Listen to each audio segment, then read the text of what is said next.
Welcome to My Empower Project with your host, Erin Rowe. We will discuss nutrition, fitness, becoming your own boss, and just becoming better every day. I invite you to join My Empower Project as we embark, embrace, encompass, and enlighten.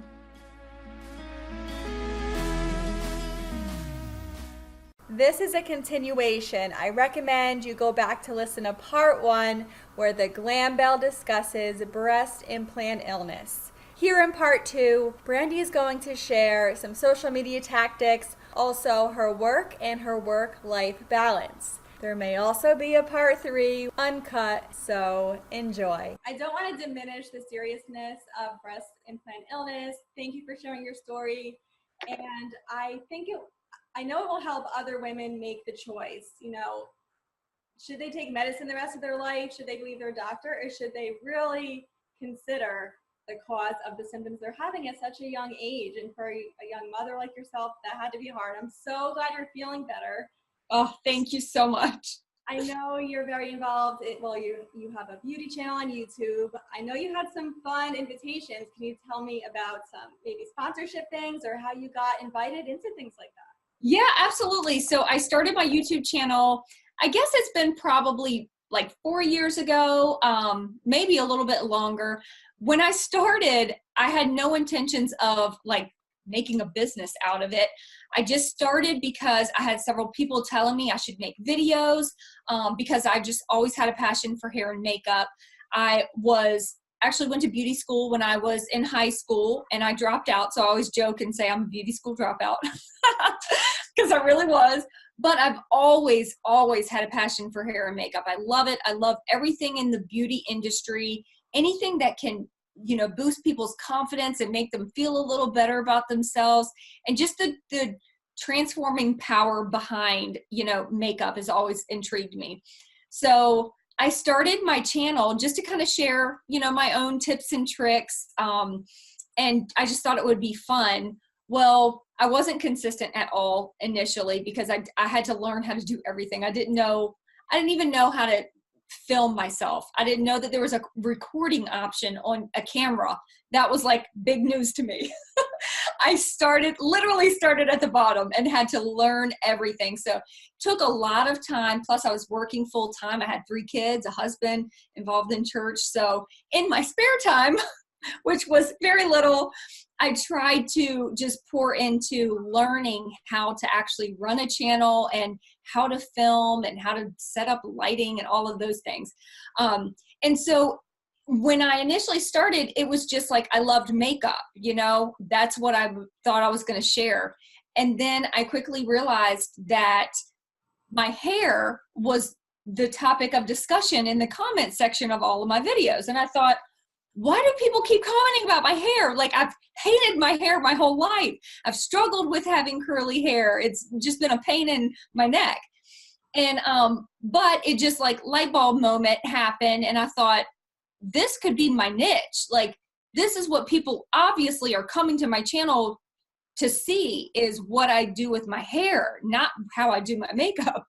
So I started to film hair tutorials, started to really dive into the curly hair world, how to, manage curly hair, how to really care for curly hair and all those kind of things. And that's when I saw my channel grow. Companies started to notice me and reach out to me and want to partner with me on different videos and things, sponsorships. And so I really started to just realize that this could really be something. And then I'd say probably the first big thing that happened was I connected with Diva Curl, which is a huge curly hair brand. They can be found in so many stores now, but it used to be Ulta was the big store. Now you can find them pretty much everywhere. But they had reached out to me and started sending me products. And that is really when I started to fall in love with my hair. And that was, I'd say 3 years ago that I first started using their products. And I fell in love with that brand and with just curly hair in general. And so I connected with them, and they ended up inviting me on a influencer trip to New York for a launch of one of their new products. And it was such a surreal experience. You know, I had watched YouTube and I had followed, you know, certain influencers and seen them go on these trips and things. And it just seemed like so far-fetched, you know, like that will definitely never be me, but it's cool to watch them, you know, really have that kind of success. But so it was so surreal. And I got to meet a lot of the biggest curly hair influencers on YouTube, connect with them on a personal level, become friends, and you know, just be able to it's almost like, you know, a community. It's a community of people, and there's so many amazing people that are on that platform. And so you just create these friendships, and it's really, really neat. So Diva Curl was my first big, like, influencer trip, I guess you could say. Then a really, really cool thing that happened was last November, I guess, when I was working with Influencer. And if you don't know what that is, it's a company that will send you products to give your honest review on.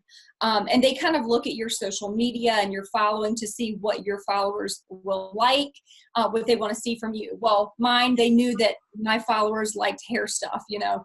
So they sent me a mystery product in the mail and basically said, will you post a little video using this mystery product and give your honest review and opinion of it? So having no idea I knew it was a hair mask, but had no idea who the brand was or anything. So I was like, sure, you know, that sounds like fun. And it's interesting since I had no idea what I was even using, right? So I used it, you know, followed the directions that they give you. They give you this little paper with 1, 2, 3, but it doesn't tell you anything else outside of that. Posted the video. Well, Influencer reached out to me and basically said they loved the video. The brand behind the mystery product loved the video and they wanted to use it for their social media. Would I give them permission? Absolutely. I was excited about that. I'm like, still don't know what I used, but sure, you can use the video. Well, it was probably a few days, maybe a week after that, I got another email from Influencer that said, we're really excited to tell you that the mystery brand wants to use you in their upcoming commercial. And I was like, okay, that's cool. Still didn't know what the brand was. And then it says, if you haven't figured out the brand yet, it's L'Oreal. And my jaw dropped like to the floor. I thought, is this a joke? I read through the email probably 10 times, honestly, because it says, you know, if you haven't figured it out, the brand is L'Oreal. Please don't share this with anybody because it isn't public yet, but they want to fly you to New York on such and such dates to film for their commercial. I'm like, what?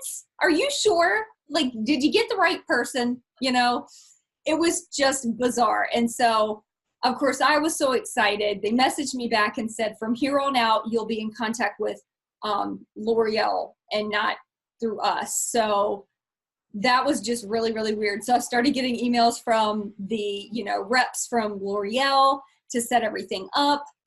Flew out in December of all times. It was so cool because I got to fly out in December, beginning of December, to New York. Had never been to New York during, you know, like the Christmas season, the holiday season.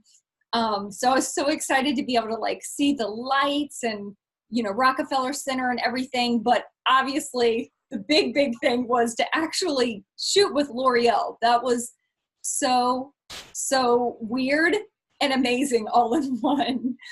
So, you know, my oldest daughter came with me because I didn't want to go by myself. She came with me. I really wanted her to kind of experience the whole thing, you know, with me, to have those memories. And it was just so neat having her there to kind of witness all of it. And just to walk in to the filming studio and have the people that work for L'Oreal, you know, come up to me and know my name and, thank me so much for, posting a video and telling me, if you post anything, please tag L'Oreal. I'm just like, what? This is so weird. It's so weird. And I think there was like hold on, maybe it was only 3. I think it was 3 influencers that were there to film like different products, and mine was their hair mask that I had used. The rest of the people that were there to film were models or actress/model who had auditioned and gone through like 4 to 5 cuts to make it on this commercial. They didn't know that there were several influencers. They thought we were all, models, actors. So they were like talking about the process. They were like, I've never been through such a rigorous process to, land a commercial. And I'm like, what? It was just so crazy to have that opportunity, and definitely something that I will never forget. That's amazing, Brandi. And I feel like your beauty influence, even though it like blew up more than you thought, that and also Beachbody, because we both are Beachbody coaches. Yes. They both just help lift women up. And even though people take it the wrong way, like, oh, you're selling me something, it's something that helps you feel better. And so Absolutely. it's better to spread the word of feeling better. Absolutely. I want to talk about if you had to overcome any fears, whether you talk about Beachbody, if you're fearful of the reaction, or when you put videos out. How do you overcome that? Because I feel like if you didn't, you wouldn't have reached all the women that you did, which led to the platform of informing them of the breast implant illness. So how would you help suggest to somebody to overcome things that could be hindering them? It's really scary. I get it. I was one of those people. And I still, if I have like a speaking engagement, if I have to be in front of a crowd, like staring at me, it completely freaks me out. I was one of those people that I would rather die than do any public speaking, it was debilitating fear. And honestly, I feel like being on YouTube has helped me a lot with that, just become more comfortable with who I am, because with YouTube, it's all about being yourself. Because if you're not authentic on YouTube, if you're trying to copy someone or be like someone else, they can see right through it, and you're not going to have an audience that's going to keep coming back. They want to know who you are. They want your goofy personality to come through, and all your quirkiness and all of that. So I feel like YouTube really helped me embrace like just being who I am in any, on any platform, in front of any audience. Like, I don't have to pretend like I'm one person when I'm in front of this audience, and then I can be, myself when I'm in front of this. No, I'm just going to be 100% myself all the time. And with Beachbody, that was something that I learned as well very early on, was be authentically you. Because if you're not, your audience can see right through it. And nobody wants to follow someone fake, They want to follow someone who's authentic. And to get over the fear, I honestly feel like it's like you just have to face it. And I know that's cliche, but you just have to face that fear. If you have something that you're scared to post, or a video that you're scared to put out there, you just have to do it, And it's almost like once you do it one time and kind of get it out of your system, it gets easier every single time. You hear people talk about it that, public speak every single day, or, pastors, my husband, speaks every single week, and he'll say, I'll get on one of your videos if you'll preach on a Wednesday. And I'm like, nope, you're not. And he's like, why? It's like with anything. If you do it a few times, you'll get used to it, and it won't be as scary. So I feel like just doing it is what gets you over that fear, and you get better and better and better. Everyone has to start somewhere. If you're starting out at anything, you're not going to be the best at it because you're just starting out, Michael Jordan wasn't the best basketball player when he was born. He had to work his whole life to get to that place. It's, it doesn't happen overnight, but it does happen if you will just step out in faith and get a little uncomfortable, because when you get a little uncomfortable, that's when you grow and you get better, and then you can impact a larger audience the more you get over that fear. Absolutely. I always say you have to get comfortable being out of your comfort zone. Yes. You're just going to stay stagnant. And actually, yeah, so Beachbody is where I started, but it did lead me to now I do some e-commerce things, and I'm starting my podcast and a little bit on YouTube. And I do want to ask you about social media in general and live videos, whether it's IG stories or Facebook Live. I can't stress the impact that has on just inspiring people, whether you're selling something or not. But what is your advice on social media for businesses? I think if you're not on social media and you're running a business, you are missing out. Social media is the biggest and best and most effective tool that we can use for any business, honestly. It's something that it's not going to go away. You know what I mean? I think it's just going to be more and more and more in depth, if you will.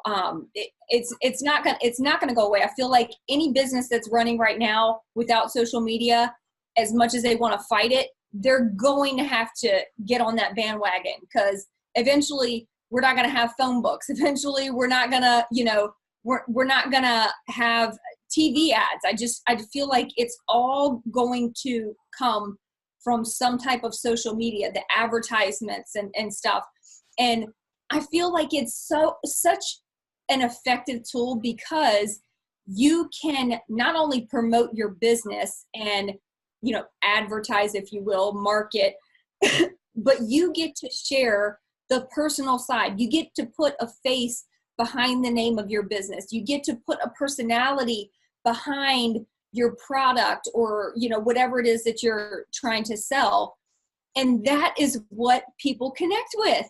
That's what people connect with. That's what they love. And that's what keeps them coming back. I always say your product is what gets them the first time, but it's your personality that keeps them coming back. So I think that's really important to know, that if you're running a business and you're on social media, somehow try to add in that personal touch, because I think that's going to be the most effective way to really grow your business and really grow your following, which obviously will grow your business.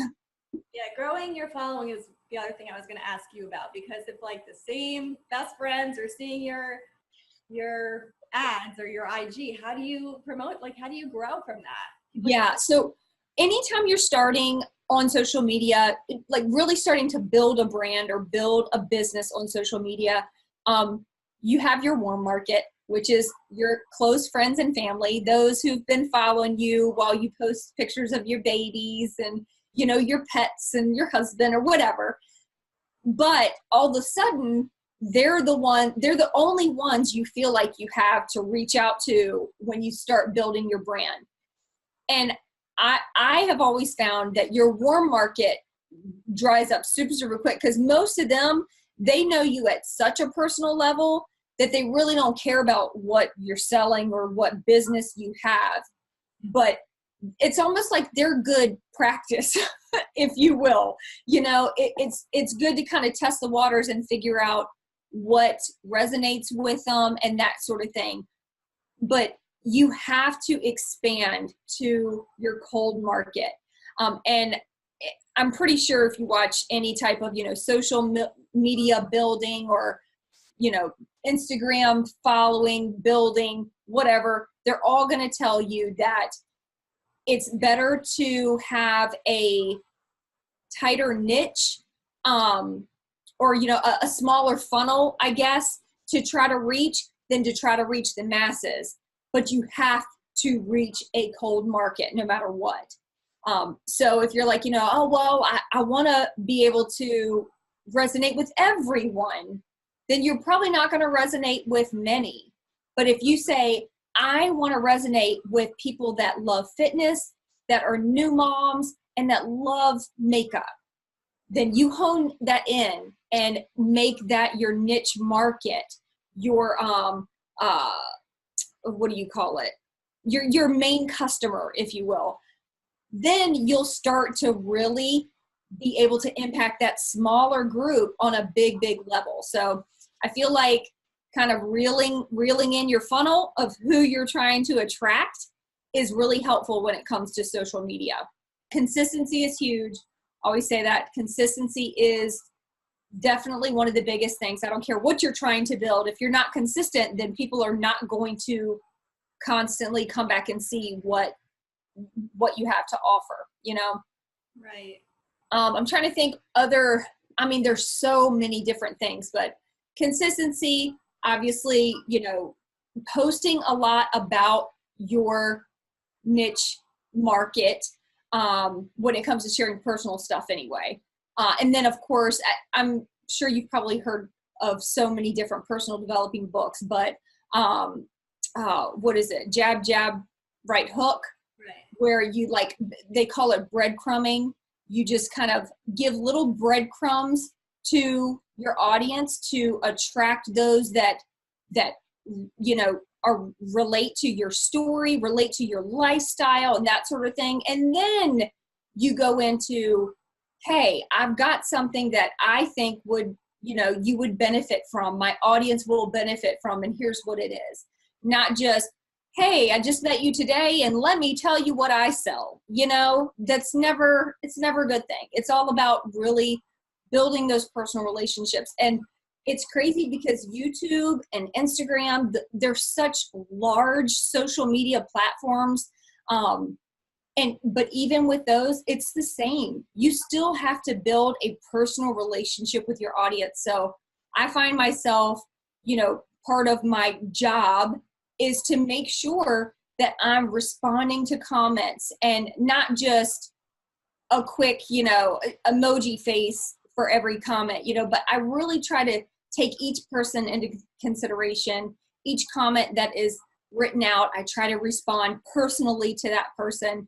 And I'm going to continue to do that for every single comment as long as I am physically able to do that. You know, obviously once you get to a certain point, you can't answer, you know, millions of comments, but I'm going to do my best to try to connect with each person because that's important. And that's why you're successful. People can see that you have the passion behind it. You care about them. Every person matters. Yes. So say you have a friend, or I have a friend, and they're able to get over the fear of posting, and they're doing it every day, and they're able to publicly speak. The next thing I get, because you and I are all about, you know, like creating the freedom of time for yourself and just doing something that you love every day you wake up. The next thing I get from my friends is, well, I'm a mom, I'm a wife, I don't have time. So how do you handle it all? You have a beauty channel, children, how do you do it all? You know, sometimes people will ask me that and I'm like, I have no idea. Somehow God restores my time. That's the only thing that I can even remotely think of. But honestly, it is about compartmentalizing your time and using your time in the most effective way. So I'd say if you're doing like a multi-level marketing business or something like that, having something like a power hour where you can, you know, have a list of the things that you need to get done and just bam, bam, bam. You got 10 minutes or 15 minutes to complete each thing. And once the 15 minutes is up, you move on to the next thing. Like, don't get hung up. You know, you just keep on go through that list, and then bam, in an hour, you'll probably be able to accomplish more in that hour than you do off and on all throughout the day when you're trying to juggle everything all at once, you know, when you can't really laser focus. That's super important. So, and I'd say with everything, with Instagram, with YouTube, with multi-level marketing businesses, we all have to set that kind of schedule. And I do not claim to have it all together. by any means. That is definitely something that I do struggle with. My husband is way better at scheduling his time than I am. So I try to learn from him. But you know, he'll remind me, Brandi, make a list of what needs to get done and what's most important in your business today. Because I'll get overwhelmed very easily. And I think a lot of moms probably do when you're thinking of everyone but yourself, you know, and you're just like, your brain feels like mush, basically. You're like, I don't even know where to start. I have, you know, 20 million things to do with my business, and I'm overwhelmed. When I get like that, I like throw my hands up and I'm like, you know what? I'm not doing any of it today. And that doesn't get you very far. You know, you have to put in the work if you want to reap the benefits. So really making sure that you set aside some time, maybe in the morning or whenever is going to be best in your schedule. Maybe it's when your baby's napping and you have that even 30 minutes, you know, or an hour that you can really laser focus on whatever it is that you are trying to do. And what I used to tell my team all of the time is it's not one size fits all. It's what works for you. So if one person can do 1 hour in the morning, awesome. If another person that doesn't have kids, that has a little more flexibility, can do 1 hour in the morning, 1 hour in the evening, awesome. And they're working a full-time job in between, you know, awesome. It's all on what you're able to give.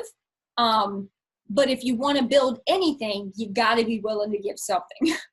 You know, a business is not going to build itself. It definitely takes time, and it's a lot easier to pour in that time in the beginning and reap the success quicker than to be flustered and all over the place and for it to take you years and years and years to build, and you feel like you're not, you know, reaping the benefits of your work. Yeah, it's understandable to get overwhelmed too. When I do like a Instagram poll, like, what do you want to hear? Everyone's like, how do I make more time in my day? How do I find balance? So I've been working with a team to create like a calendar. It's like free on my website, where I've talked about the power hour you said, because that's the way to get things done. And so many things can get in the way of that schedule, but you have to stick with it. So I agree on that. And not just for your business. Here's what I used to do is, you know, I would have a power hour. Once I got my kids on the bus and all of that craziness, I'd take the first hour and, you know, get in my personal development reading. I would respond to messages. I would, you know, make new connections and do all those things.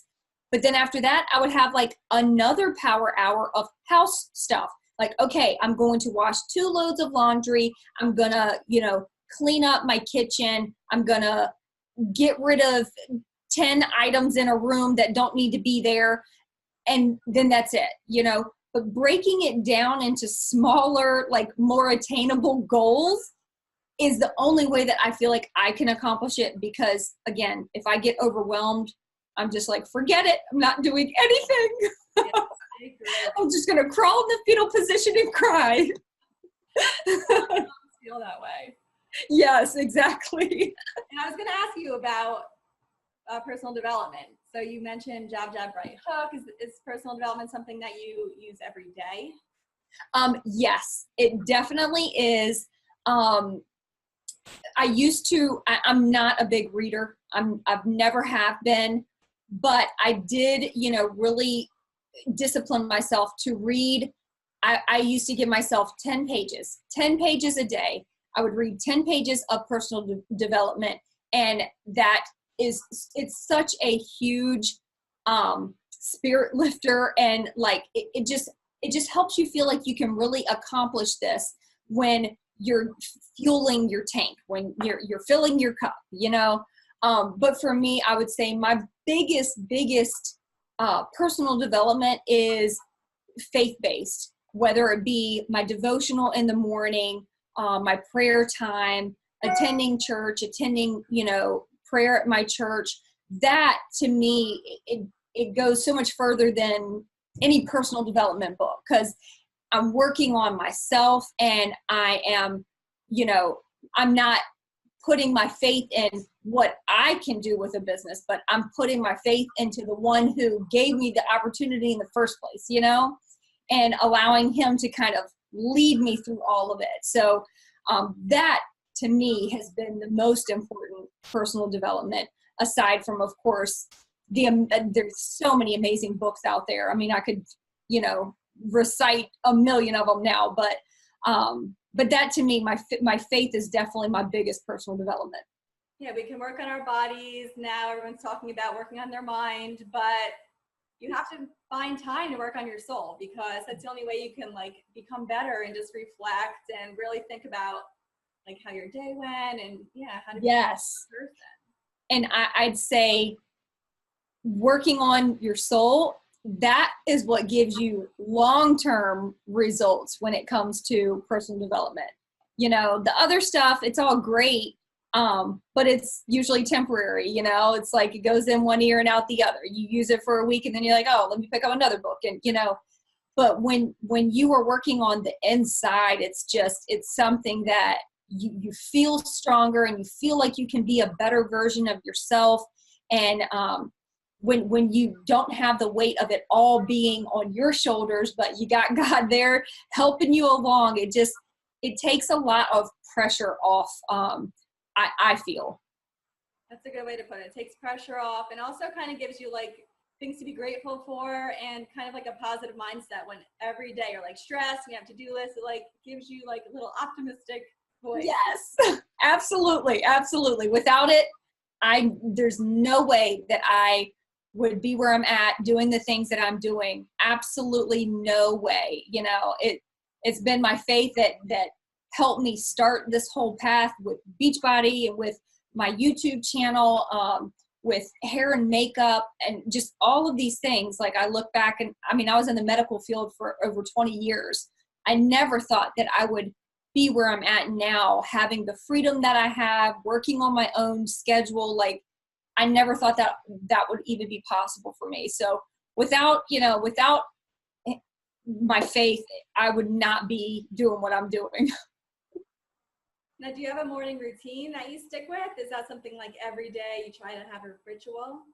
I try to definitely have my devotion time in the morning.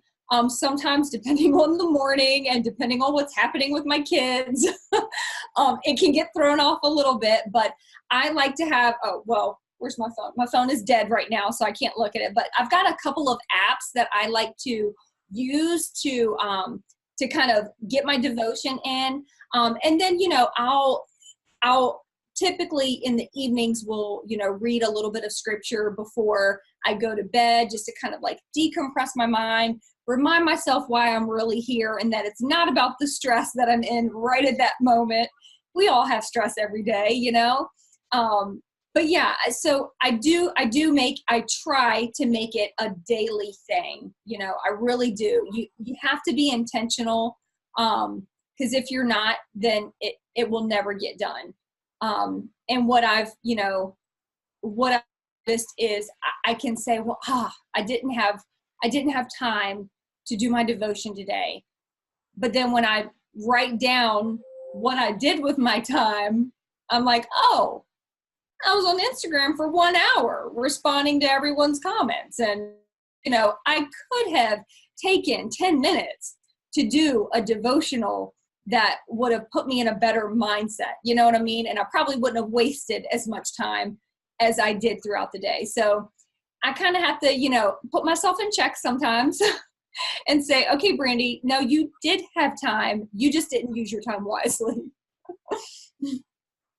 Yeah, that's a common thing that happens though, is when you look back, you're like, did I prioritize or did I, you know, come up with something I'd rather do? Exactly. And we're all guilty of it, you know, it happens. And, you know, you can't have guilt about it. It's just like, okay, I realized that that's what I did today. I messed up. Tomorrow's going to be a better day. And, you know, try to be intentional about what you're supposed to do the following day. But I do have, I have an app that I think it's called Sprinkle of Jesus. And it'll send you scriptures, but it'll send you basically like faith-based quotes and almost like little reminders, and it sprinkles it throughout the day. And I love it because it never fails. I'll be in like a moment of like just stress and feeling like, how am I going to get everything done? And then the little sprinkle thing will pop up on my phone, and it, has its own little sound. And it's like, I'll read it and it just hits, the nail on the head. And so I love that because it's a reminder throughout the day about the big picture. You know what I mean? What really matters, because it's so easy to just lose focus and get lost in the stressful little details of life, and lose focus of the big picture. So I love that. I love having everything on my phone, but it is sometimes important for me to kind of get away from the phone and get into the actual word so that it's like right in front of me and there's no other distractions. And that's something, this is a little rabbit trail, but that's something when it comes to using your phone for your business, because I know with multi-level marketing, YouTube, Instagram, any of that, social media, we're on our phones so much. I turn off notifications for everything.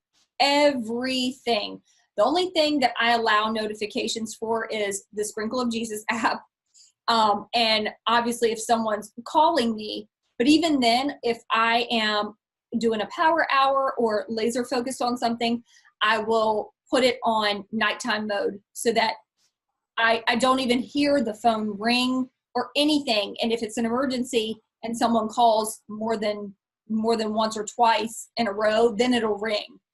So it's like, it's okay. If it's an emergency, then they'll call me again and it's fine. But I turn off all notifications. I don't want to see anything unless I actually go on that app. If my phone is dinging all day long, I'll never accomplish anything. So I think that's important too, because a lot of people kind of forget about that. And so when those Facebook, messages come in and text messages and somebody followed you on Instagram, there's a ding for everything. You're like, how do you get anything done if you're constantly looking at your phone? That's so true. Well, I'm so happy that you do put time into your followers and your audience and share hair, makeup, and all of your tips. So where can we find you on social media? Oh my gosh. So I, of course you can find me on YouTube at the Glam Belle, and it's Belle. Just look up the Glam Belle and you'll see my channel pop up. You can find me on Instagram, the Glam Belle. I'm Snapchat, the Glam Belle. I kept it real simple. You can pretty much find me everywhere at the Glam Belle. And on Facebook, I have a public page, which, to be honest, I don't really use it that much because my personal page is public. Because I used it for, I use it for Beachbody and whatnot too. So, and I do a lot of my social media building more so on Instagram now, because I feel like that's where more of my target audience is. So I'd say Instagram, YouTube, Snapchat, those are probably the biggest ones. And yeah, that's pretty much it, I guess. And I'm sure if there's a new social media platform that comes down the road, I'll be on there too. Right. Who knows how we'll have time for it, but we got to keep up. I know. It's like you got to stay in the loop. This whole social media world, it's always changing and you have to stay like ahead of the game. I invite you to tune into part 3. Brandi and I just talk for a few more minutes, and I just kind of ask her some things that I saw on her social media, and we just get to talking. Remember to go hear part 1 if you missed the breast implant illness story Brandi shared, and stay tuned for part 3. You can comment in these podcasts. Let me know if you like multiple part series like this. Thanks for listening. I'm so happy to have you as part of our posse and would love for you to comment with what topics you'd like to hear about next. You can find out more at myempowerproject.com. Tap that subscribe button so you don't miss out on the exciting guests and enlightenment to come. Have a fabulous day.